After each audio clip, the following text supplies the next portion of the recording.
योग में सांस को सिर्फ हवा नहीं माना गया, बल्कि इसे कहते हैं प्राण। प्राणायाम के 3 चरण हैं। नंबर 1 पूरक श्वास लेना, इनहेल। नंबर 2 रेचक श्वास छोड़ना, एक्सहेल। नंबर 3 कुंभक श्वास को रोकना, रिटेंशन। पूरक का अर्थ है भरना।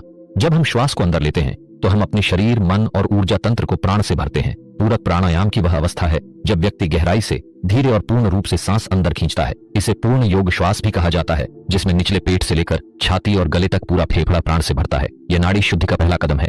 जब हम पूरक करते हैं, हम केवल हवा नहीं खींचते, हम ब्रह्मांड की ऊर्जा और चेतना अपने भीतर खींचते हैं। गहराई से किया गया पूरक शरीर को नहीं, आत्मा को जागृत करता है। यह प्रक्रिया नर्वस सिस्टम को शांत करती है। सांस छोड़ना भी एक साधना है। योग में इसे कहते हैं रेचक।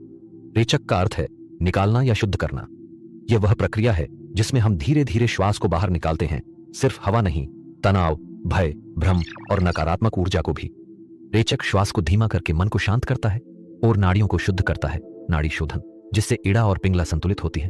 प्राणायाम की एक विशेष अवस्था है जिसमें श्वास को कुछ समय रोक दिया जाता है, जिसे कुंभक कहा जाता है। कुंभक का अर्थ है श्वास को रोकना। जब हम सांस रोकते हैं तब प्राण ऊर्जा स्थिर हो जाती है। कुंभक 2 प्रकार के होते हैं, अंतः कुंभक श्वास लेने के बाद रोकना, दूसरा बाह्य कुंभक श्वास छोड़ने के बाद रोकना।